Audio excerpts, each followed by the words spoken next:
Welcome to Jackie's Proof Animals Have Souls and Psychic show, produced through Passionate World Talk Radio, a subsidiary of Global Media Network. I'm pleased to be with you again and present my next show. To introduce myself to new listeners to my new show, I'm a psychical researcher, spiritual historian, lecturer, and decades-long vegetarian for compassionate reasons and author of 3 books. My first book of the 3 is Moses and Jesus the Shamans. Other names for shamans are mediums, channels, clairvoyance, clairaudience, clairsentience. Many are spiritual healers on emotional, physical, and mental levels. Notably, in the Bible, mediums are called seers, prophets, and judges. So far, I've written 2 books in my Proof Animals Have Souls series, namely Proof Animals Have Souls and 500 Plus Celebrities Go Vegetarian. Each of my books can be read independently. All 3 books are available on Amazon and other online bookstores as paperbacks and as ebooks. My website is www.jackiejoneshunt.com. That's all one word and all lowercase, and Jackie is spelled as Jack with IE at the end. So it's JACKIE, joneshunt.com. My website shows academic peer reviews, and if you click on each of my 3 book cover images, and each book will take you to the 3 Amazon book links. Thank you for taking the time to review my books on Amazon and on other online bookstores. I'm very grateful for that and the time and trouble you take. I'm extremely passionate about compassion and respect for all animals. Humans are biologically classified as primates, mammals, and animals. All animals and birds dream, with rapid eye movement sleep. To remind us, I call us the human animal. I'm also incredibly passionate about my decades-long research into shamanic, out-of-body, near-death experiences and mediumship. I invite listeners to email me your mediumistic and psychic experiences, including and not including spirit animals. I want to hear your spiritual beliefs, your questions and views on fellow animals, and to discuss all of these in future shows. It's a good policy to agree to disagree and respect each other's viewpoints. That's the secret to healthy, thought-provoking, often life-changing debates. Please contact me on Jackie, Jackie, Jones, Jones, Hunt, Hunt, @gmail.com. During my shows, I will share with you my emotionally heartwarming, personal mediumistic reunions with my beloved animals, returning from the spirit landscapes, showing me their immortal energy as orbs or as etheric, ghost-like bodies. I will also share with you my predictive experiences and predictive dreams. For decades, I have observed mediums clairvoyantly seeing and telepathically hearing spirit animals in the spirit realms. My shows will record interviews with mediums, encouraging them to share their mediumistic experiences of people and animals. I am utterly convinced that all beings, whether 2-legged, 4-legged, winged or tailed, survive physical death as a fact of nature, that it's impossible for all beings not to survive death. For me, it's ludicrous to suggest some animals survive death and some don't. Where on earth do these people draw the line between one flesh and blood creature and another, as survivors of death and the non-survivors of death? To me, that's ludicrous. In my opinion, those who say the 2-legged human animal, remember, biologically classified as a mammal and a primate, alone survives death, are accepting a conceited, self-important, naive and simplistic human-made dogma, typical of arrogant humanity's lack of understanding. My conclusions from decades of evidence and research are: all beings survive physical death as a natural law of nature, and that includes my own personal mediumistic experiences. These are the conclusions I've come to. For me, a heavenly landscape is not a barren wasteland populated by people only. Heaven isn't a place without birds, fish, animals, and no fellow being from the natural world. My beautiful heaven would be populated by birds and animals, wild and tame. Evidence suggests the after-death landscapes are idioplastic and malleable to thought. These are topics for future shows. That predominant thought patterns determine your landscape.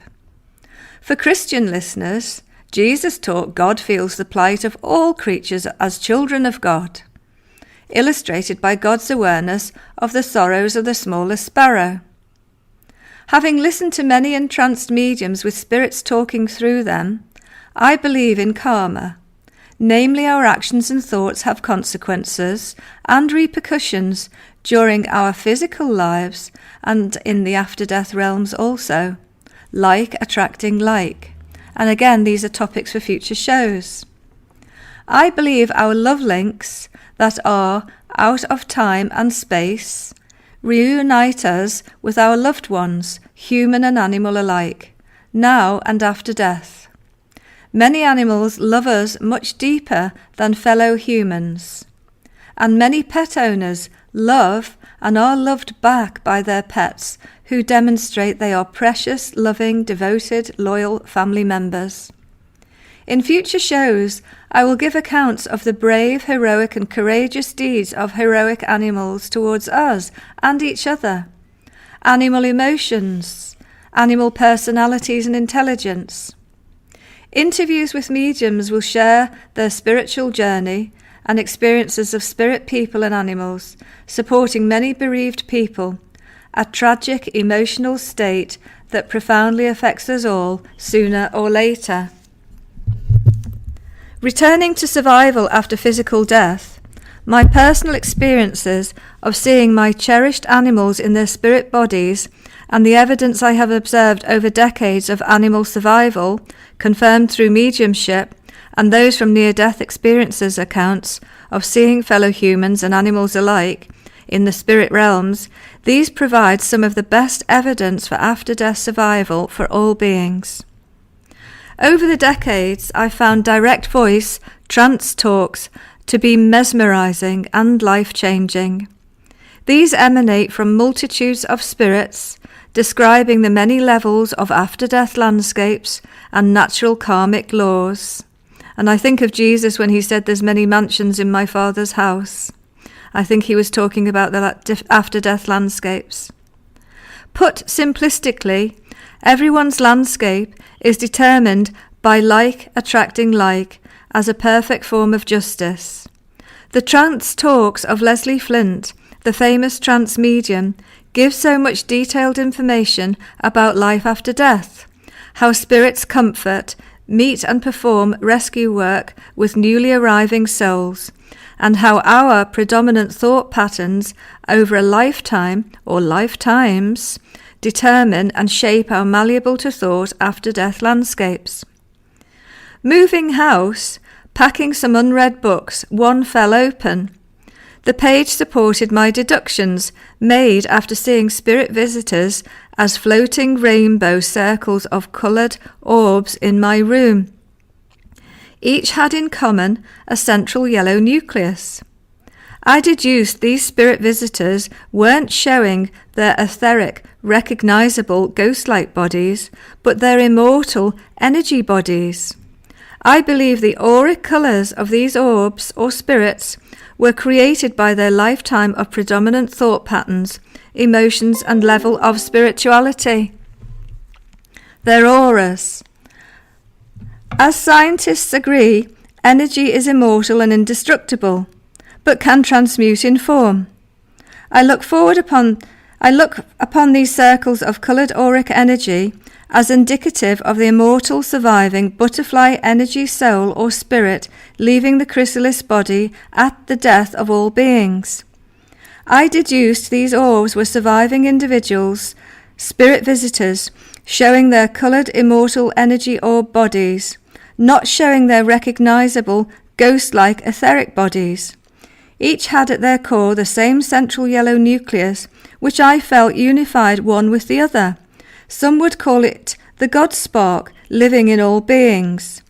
I learned from this that all life forms are at the deepest levels united, that they are all individual components of the whole, of unity, of oneness, of universal unconsciousness, alternatively called God. Returning to the book that had fallen open, it's called The Teachings of the Mystics by W. Stace. I read the following Hindu mysticism as a father instructs his son, translated from the Chandogya Upanishad, further supported in other Hindu mystical writings, including the Brihadaranyaka Upanishad. Please excuse my pronunciations. So this is the quote. When the boy was 12 years old, his father said, "You must now go to school and study." After 12 years, the boy returned home, fluent with the teachings of the Vedas. His father, perceiving the boy's conceit, asked him if he had learnt the knowledge by which we hear the unhearable, by which we perceive the unperceivable, by which we know the unknowable. Bemused, the boy questioned his father to learn more. His father continued, quoting the father's words, "In the beginning there was existence, one only, without a second.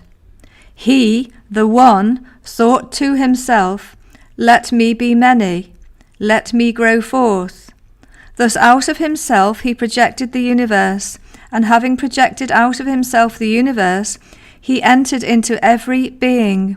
All that is has itself in him alone. Of all things he is the subtle essence, whether a lion or a tiger or a boar or a worm or a gnat or a mosquito. All these have their self in him alone. He is the subtle essence of all. The rivers in the east flow eastward, the rivers in the west flow westward, and all enter into the sea. From the sea to the sea they pass, the clouds lifting them to the sky as vapour and sending them down as rain.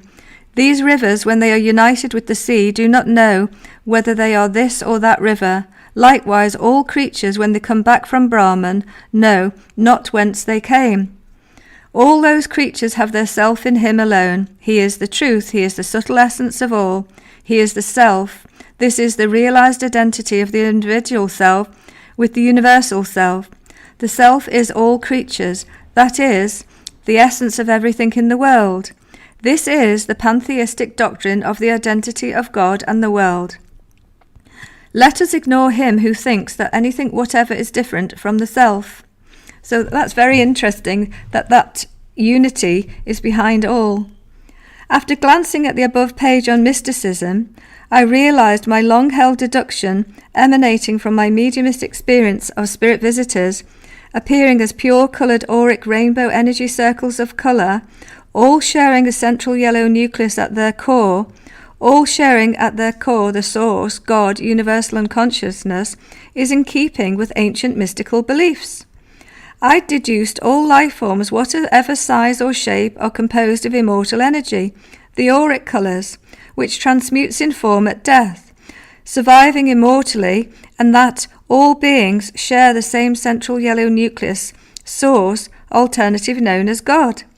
Mystical teachings for me are far superior to human-made dogmas, often born of political intrigues, typically dominated by the most powerful worldly voice. It seems that the mystical teachings from many, if not all world religions, understand that beyond our individuality, at a much deeper level, each individual being, whether large or small, 2 or 4-legged, winged or tailed, is an integral part of the universal self. Some call the universal self God. Hindus call the universal self Brahman. Interestingly, the world's mystics teach us that the individual self, of all beings is part of the universal self, God. Consequently, the self is composed of all beings, all creatures, from the largest to the most minute, the self being the essence of everything in the world. Significantly, this is the pantheistic doctrine of the identity of God, Brahman, the universal unconsciousness, and the world. A second book fell open, catching my attention. I'd like to share some of these wise, profound spiritual words with you as a thought for the day or as a thought for your lifetime. The word struck me as increasingly many of us are allowing ourselves to live frantic, stressed, chaotic lives, losing our quality of life. The following sage words remind us to measure each lifetime or lifetimes, thinking of reincarnation and the transmigration of the soul for its quality, not its length.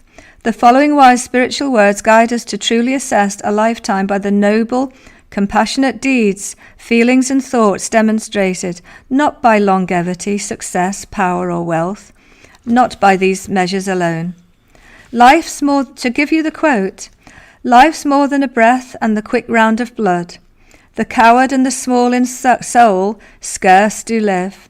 One generous feeling, one great thought, one deed of good. We live in deeds, not years, in thought, not breaths, in feelings, not in figures on a dial. He most lives who thinks most, feels the noblest, acts the best. That was an excerpt from Bailey's Festus, and the quote comes from page 1 of Constructive Spiritualism, the book written by W.H. Evans. I look forward to hearing from you by emailing jackiejoneshunt@gmail.com, and my website is jackiejoneshunt.com. For both website and email, it's all one word, all small case, and as I said before, Jackie is spelt with I-E on the end. And I look forward to talking with you on my next show. Thank you for listening.